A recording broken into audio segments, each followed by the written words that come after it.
सुबह हो गई क्या? अरे यार भाई, मैं ना इस आदमी से बहुत ज़्यादा दुखी हूँ। अरे तू रुक, मैं बात कर रहा हूँ ना।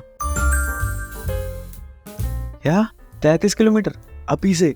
क्यों मुझे कंगवा के लिए रंडवा कर रहा है? बेटा आज तो नहीं जाने दूंगा, तू रुक तू। शिट, फिर से चला गया। ठीक है बेटा, मैं भी तीट हूँ। चल अब अगले 2 घंटे के लिए मैं साइलेंट। वैसे भी लो लाइट है, क्या बोलूँगा मैं यार। अभी तो रेड लाइट में भी बहुत दूर है। हे धरती माँ, उठा ले मुझे, ले जा मुझे किसी रोशनी में। अरे ये कहाँ आ गया? इतनी रोशनी, सही में उठ गया क्या? अच्छा, सेक्टर 14 का ठेका आया है। अब हमारे हरामी बेवड़े गान 2 शब्द बोलेंगे। Good morning everyone. सो आज हमने डिसाइड करा है कि हम 33 किलोमीटर दौड़ के, चल के, रेंग के, जैसे भी जाएंगे और मूवी देखेंगे। चलो फिर, सुकराली की सुनसानियत और चमकीला इफ्को चौक पार करके MG रोड आ गया। अरे ये क्या, PVR सहारा में स्काईलाइट? चलो बाद में देखेंगे। 5:30 बजे भी दीदी इधर ही है। लगता है लाल बत्ती आ गई। छोड़ो, मुझे क्या, मैं तो वैसे भी जेंडरलेस हूँ। लेकिन ये बच्चा तो ये तो मर्द है। अबे दिल्ली मेट्रो देखते ही गाली निकल आती है यार। खैर, कंट्रोल राइटिंग कंट्रोल्स।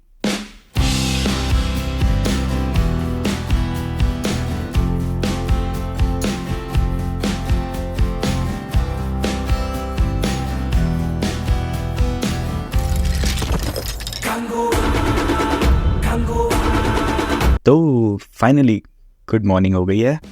तो सुबह 7 बजे छतरपुर के खाली चौक पर केला खाते हुए, अरे केजरीवाल आप यहाँ? अच्छा ओ, अब तो अतीशी जी है ना। चलो फिर, हैप्पी जर्नी। तो चलो फिर, कूदा रोड से निकलते हुए और पॉल्यूशन को पूछते हुए हम आ गए दिल्ली। और ये पैंचो सॉरी यार, दिल्ली इफेक्ट। और ये प्रिय मुझे घसीटते हुए कांगुए दिखाने ले जा रहे हैं। ओहो हाउ स्वीट। वैसे दिल्ली ना यार ऐसे ही बदनाम है। मुझे तो काफ़ी सही लगता है। बड़ी खाली खाली रोड, हरे भरे पेड़, सर्दियों के फूल और उल्टी गाड़ी चलाने वाले भी फूल। और अगर लक अच्छा हो तो बंदर भी दिख जाता है। और मेहनती लोग तो खैर है ही। बस लाइफ को लेकर ना थोड़ी स्पिरिट डाउन है। अबे अब तू क्यों डाउन है? दर्द तो मुझे हो रहा है भाई, काफ तो मेरे दुख रहे हैं। तू बस चल यार। अले मिला बाबू थक गया, दर्द हो रहा है, छोले कुलचे लगाऊं? खदा, चल अब थकेला साला। तो हौस खास की मैजेंटा लाइन से जले भुने बैंगन की तरह पार्क पार करते हुए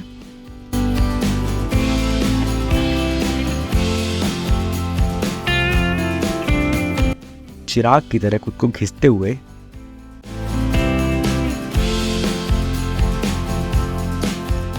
कैलाश के नज़ारे देखते हुए और नेहरू के कंप्यूटर देखते हुए ये बड़ुआ देखेंगे अब कंगवा। चलिए अब तू रुक जा, बताता हूँ मैं तुझे। हाँ जी, तो जो ऑडियंस अगले 1 मिनट में जाने वाली है उसके लिए बताना चाहूँगा कि कंगुआ बढ़िया मूवी है, वॉयलेंट है, डार्क है। हालांकि PG-13 मिली हुई है लेकिन बच्चों के लिए नहीं है। मूवी बहुत वॉयलेंट है, डार्क है, सेक्सुअल थीम्स भी है थोड़ी बहुत। तो ये मूवी बड़े लोग ही देखे तो बेटर रहेगा। अब ऑडियंस जो रिव्यू ढंग से सुनना चाहती है तो पहले तो आ जाता है वॉक पे। 32 किलोमीटर की वॉक, विश्वास नहीं है? ये लो स्क्रीनशॉट, और अगर हो सके तो मेरे को भी फोटो फ्रेम करा देना। 32 किलोमीटर की वॉक का मैंने क्यों सोचा? पहली बात तो ये एक फुल मल्टीप्लेक्स है। फुल मल्टीप्लेक्स क्या होता है? जैसे PVR का सुपरप्लेक्स होता है, ऐसे ही आइनॉक्स का मेगाप्लेक्स है, जिसमें IMAX को छोड़कर बाकी सारे दिख जाते हैं। PVR में सारे होते हैं लेकिन इस वाले में IMAX नहीं है। अब दूसरी चीज, इस मॉल की खासियत ये है कि इसमें ScreenX भी है और बिग पिक्स भी है।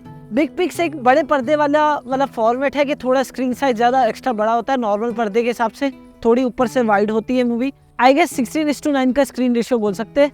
Seats are okay but screen quality बहुत बढ़िया है। और क्या ये मूवी मेरी 32 किलोमीटर की वॉक के सक्षम है?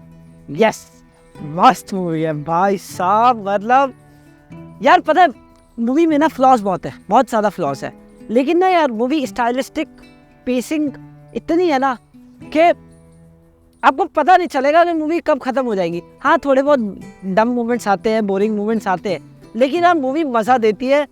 ओए होए होए होए होए, मतलब ऐसे ऐसे एक्शन सीन्स, ऐसे ऐसे ट्रांजिशंस, भाई साहब स्टाइल, मतलब मूवी ना स्टाइल पे खेल जाती है पूरा। तो पहले ओवरऑल बात कर लेते हैं कि मूवी कैसी है। देखो मूवी के शुरुआत के 20 मिनट देख लेना और पार्ट 2 का वेट मत करना। मैं पार्ट 2 का घंटा वेट नहीं करूँगा कंगुआ का, मेरे लिए पार्ट 1 में ख़त्म हो गई है। पार्ट 2 में बहुत सारी फालतू की चीज़ें दिखाने की कोशिश करेंगे ये लोग, जिसके लिए मैं बिल्कुल इंटरेस्टेड नहीं हूँ। और शुरुआत के 20 मिनट में जो फालतू की हरकतें करी है, छपरीपना दिखाया है, हालांकि वो स्टोरी का पार्ट नहीं है, इसको थोड़ा और एंगल देकर भी लिया जा सकता था, बट ठीक है, उन्होंने एक स्टोरी का पार्ट रखा जो कि आगे जाके जस्टिफाई भी करते हैं, लेकिन उस छपरीपने का बिल्कुल जस्टिफिकेशन नहीं है।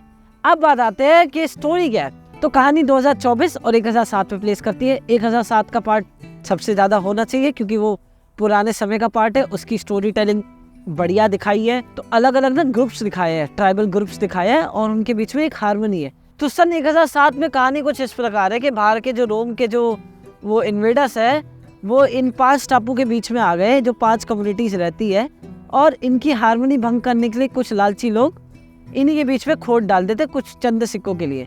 आगे चल के जो लड़ाई वगैरह होती है वो इन्हीं रोम के रहनुओं की वजह से होती है, फिर बाद में एक इंटरनल कॉन्फ्लिक्ट भी निकल जाता है।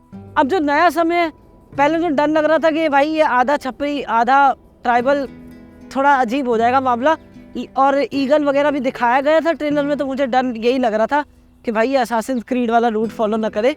लकीली नहीं करा। आगे चल के पता नहीं क्या खिचड़ी बना सकते हैं ये लोग, जो कि मुझे बनती हुई दिख रही है। मेरे हिसाब से कंगुआ को पार्ट 1 में एंड करने चाहिए था। फालतू का जो लास्ट के 10 मिनट इन्होंने एक नया आर्क क्रिएट करने की कोशिश करी है। आई नो बहुत सारे प्लॉट्स इनके मिसिंग थे, बहुत सारी चीज़ें बताई नहीं थी इन लोगों ने, तो उसके लिए वो आगे 10 मिनट एक्स्ट्रा डाले ताकि आगे पार्ट 2 सेटअप कर पाए। नहीं देखना मुझे पार्ट 2। अब परफॉर्मेंसेस की बात करते। परफॉर्मेंस भाई सूर्या ने बहुत बढ़िया करी है। छपरी वाले पार्ट को मैं बिल्कुल काउंट नहीं करता। जो नई जनरेशन के लोग हैं उनको तो मैं मतलब उसमें 1-2 लोग ही है जिन्होंने ठीक काम करा, बाकी तो भैया सारे छपरी वाली हरकतें करी है। मतलब ऐसी ऐसी हरकत करी है कि उल्टी आ जाए देखकर। मैंने कहा हो क्या रहा है। वो बस आप सहन इसलिए कर पाओगे वो पार्ट क्योंकि वो स्टाइलिस्टिक बहुत है, उसमें मीम्स डाल रखे हैं, बहुत ही डिफरेंट तरीके से स्टाइलिश करा हुआ है और मज़ा आता है देखकर। बट वो सहन नहीं होगा दूसरी बार आपसे, क्योंकि वो स्टाइलाइज पार्ट एक बारी के लिए निकल जाएगा। फिर उसके बाद आप जब प्राइमल फॉर्म में आते हो तो भाई गाने आते हैं बढ़िया बढ़िया, ठीक है, अच्छे अच्छे बैकड्रॉप दिखते हैं सेट के, अच्छी अच्छी फाइट आती है, लड़कियों की फाइट, जानवरों के साथ फाइट। ओ भाई साहब मज़ा आ जाता है देखकर, क्या क्या ऐसे ऐसे कोरियोग्राफी करी है। और 3D भाई साहब क्या 3D काम करा, मज़ा आ गया 3D देखकर। एक एक पार्टिकल इफेक्ट्स भाई 3D तो ऐसा लग रहा था कि ये तो 3D एक्सपीरियंस ही है। 2D में तो इसको देखने का सवाल ही नहीं बनता कंगुआ को। मोशन ब्लर्स काफ़ी भर भर के डाले हुए, थोड़ी थोड़ी जिटर लगेगी। दूसरी चीज़ कुछ कुछ जगह में VFX कमज़ोर दिखता है, बट माफ़ी है। जिस तरीके से उन्होंने विजन दिखाया अपने एक्शन का, जिस तरीके से उन्होंने वर्ल्ड बनाया है, भाई मेरे को तो ये वर्ल्ड देखकर बड़ा प्यारा लगा कि इस तरीके का वर्ल्ड इंडिया में किसी ने क्रिएट करा।